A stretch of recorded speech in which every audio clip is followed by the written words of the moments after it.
Prende la fogata, ya va a empezar. Cuentos de terror vamos a escuchar. La, la, la, la. Cuentos de fogata.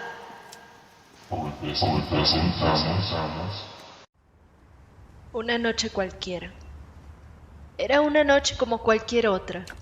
Había dejado de llover por unos minutos y aproveché para salir a correr. Me gusta mucho mojar los zapatos deportivos para que mis pies se vuelvan más pesados. Y que poco a poco mis extremidades se vayan congelando. Así tengo que moverme cada vez más fuerte y rápido para evitar la hipotermia. También aprecio mucho ese viento tan frío que parece traer consigo cristales de hielo, los cuales desgarran mis fosas nasales y mi garganta, haciendo peso en mis pulmones cada vez que respiro. Siento que mi pecho explota y me falta el aire. Así, cada gota de sudor significa mayor esfuerzo. Amo correr en el parque, sobre todo en estas épocas, cuando la niebla no me permite ver lo que tengo enfrente. Si hay alguien más ahí, ni siquiera lo noto. Me encuentro sola, disfrutando del mundo, de mi vida, mi libertad. Cada paso está lleno de un dolor físico que disfruto. Me motiva a ir más allá, a correr con más fuerza. Esa noche tropecé con un bulto muy blando y grande para ser una piedra. Además, no había razón para estar en medio de la pista. Incluso escuché algún tipo de quejido. Después de mis volteretas en el suelo a causa de tal impacto, regresé abriéndome paso entre la niebla y con la mirada hacia abajo, tratando de encontrar aquello que había volteado. No tuve suerte.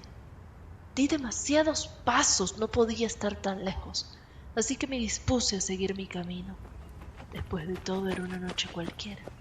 No tenía nada de particular.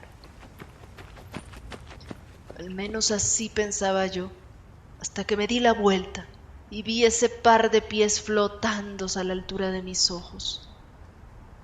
No tuve tiempo ni de alzar mi cabeza, pues una pequeña niña dueña de aquellos pies se me enrolló en el cuello como una serpiente cualquiera y perdí la conciencia.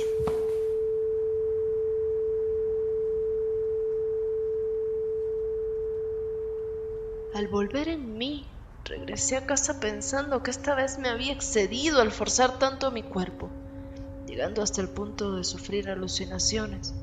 Pero el espejo me confirmó que aquello fue real. Tenía marcas de presión en mi cuello y 2 pequeños agujeros que chorreaban sangre. Mi rostro estaba muy pálido y una extraña sensación de ardor me corría por las venas. Los latidos de mi corazón se fueron distanciando hasta que de súbito se detuvo y caí al suelo. Un dolor intenso me carcomía desde dentro y me obligaba a convulsionar de manera tan brusca que oía crujir todos los huesos de mi cuerpo. Fue así por un tiempo y luego perdí nuevamente la conciencia. Al despertar, me sentía mejor que nunca, grande, fuerte, poderosa.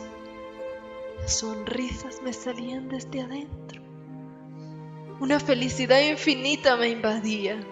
El dolor era ahora adrenalina. Me invitaba a volar más rápido que el viento. Me incorporé de un salto.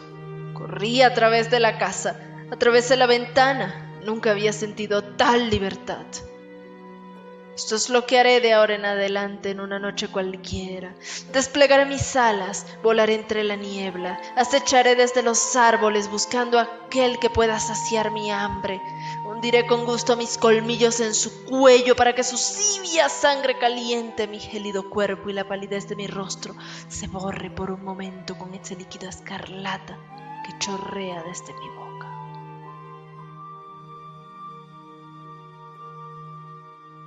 Apaga la fogata, ya va a terminar. Ojalá con esto puedas descansar. Y no te preocupes por quién hay detrás. A veces la mente te puede